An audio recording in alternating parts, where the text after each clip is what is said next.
It was evening on the island of Sodor. The sun was just beginning to set.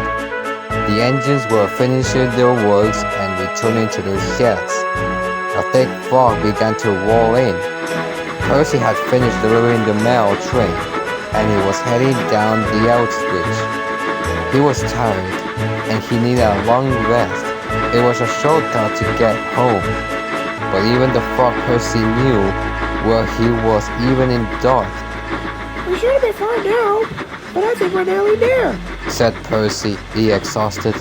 As he continued further, a whistle sounded. He listened closely and carefully before catching the sight. Then Percy could make out the engine heading towards the same line. "Hello? Is someone there?"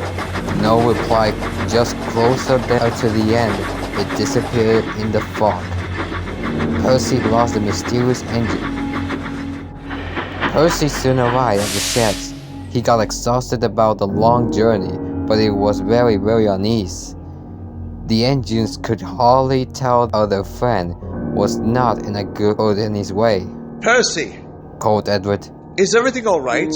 Percy didn't reply and looked down at his brothers. "I never said this before, but I say that poor little Percy had just seen a ghost." The other laughed while Edward and Thomas glared. I did see one." "Oh yeah, so what did you see then?" chuckled Henry. "Well, I see an engine. It was on the same line as me." Silence came, and Gordon soon regretted teasing Percy. Edward broke the silence. "Percy, you must have seen Sally." Puffed Edward. "Are you serious, Edward? There's no way I am not in your mood for your teasing tonight." He's not teasing, Percy. I know why he knows that engine. Chuffed Thomas. Edward had knew Percy so long that he was beginning very unserious. "Go on, Edward. Tell us who this engine is," said James. And so Edward began. Well, many years ago, before the Fat Controller's Railway was the Northwestern Railway, I was brought with several different engines, although the engine that you were seeing was her. Sally worked here on the island for so long, but unfortunately she was a bit troublesome. Sally's behavior was unacceptable. She was bragging about not wanting to work anymore. Sally tried something to get out of her job. She pretended that she had trouble with her boiler and the workmen didn't believe her. She tried to pretend that she was ill, but the Fat Controller still didn't believe her either. She was furious of the Controller for not believing her excuse. But then she had a plan. A very devilish plan. The engines were fear, and Shug was thrilled by the story. "So, what did she do?" James asked. Well, that night, she had a train to take. She refused to move, but she had no choice of doing so. She left the shed and went to take the goods train. Sally was running smoothly, but also was very annoyed. Soon her driver and fireman went for tea, while she waited in the sidings. She looked around and saw no one. She came up with her plan. It was the right time to strike.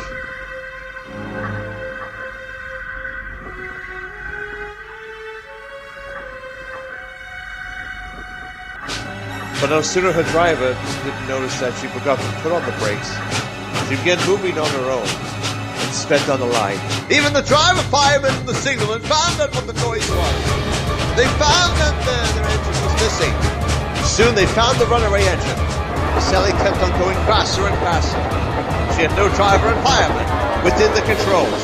But even worse than that, she was heading towards the cliffs where the viaduct was to be built. And that was her final straw. Then she started to laugh with an evil never laugh that she could have laughed at her whole life. As soon as she was close to the viaduct, suddenly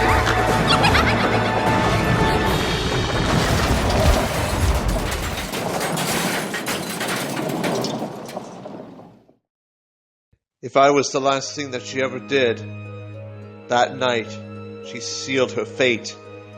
The works train soon arrived in the morning and looked down to see Sally. The Fat Controller was very annoyed. They told the driver and fireman what had happened last night. They went for tea. They found out what the noise was.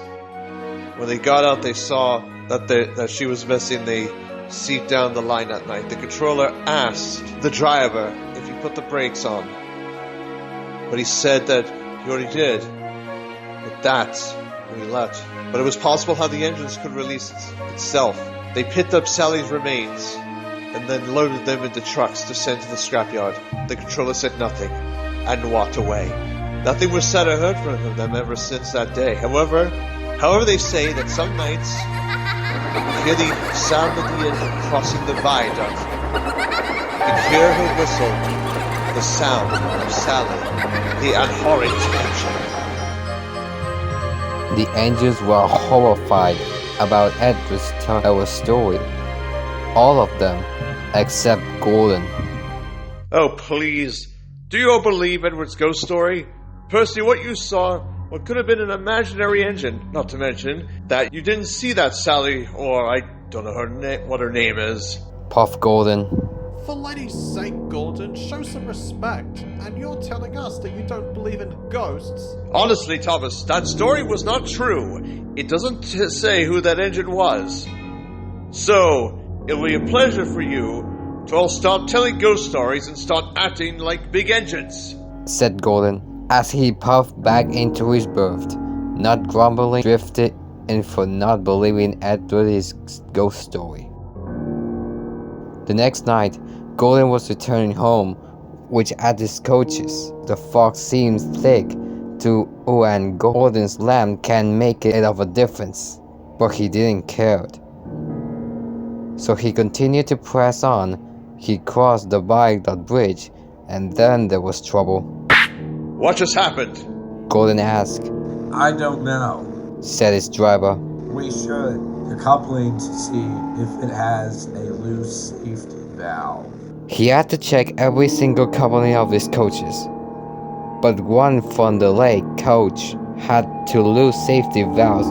Soon, Gordon and the guard were ready to go find the nearest signal box.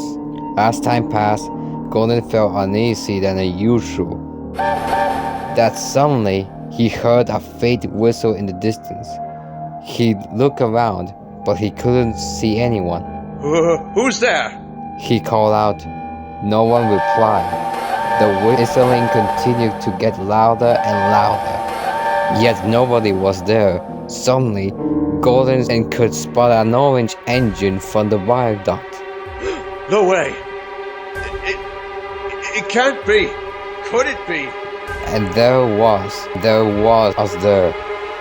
will look to be was Sally, the orange engine. His eyes determined by the trucks more evil than the devil himself. Gordon knew who this was. Then Sally puffed towards the viaduct. Gordon squinted. He tried to whistle, but he was deeply frozen about what he just saw. As Sally puffed towards Gordon, she fell down from the viaduct and when a loud blasted whistle from the area.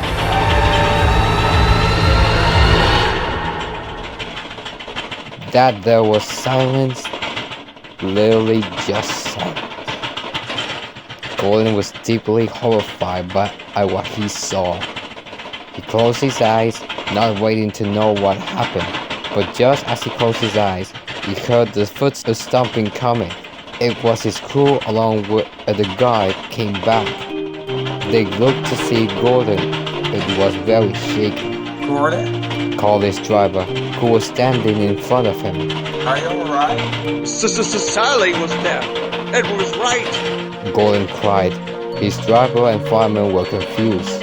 What do you mean Sally was there? Asked his driver. And who Sally's name was? Gordon stopped. He opened his eyes. He looked at the viaduct once again. Sally was gone. He felt on a side relieved that he was over.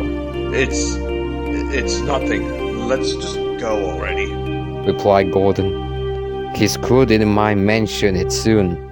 The coupling was chained up and Gordon set off home, much silent than ever. He felt sorry for teasing Percy. and he felt sorry for not believing Edward's story. Although on these days and nights when engines cross the viaduct, they might hear the whistle of Sally, the unhurried engine.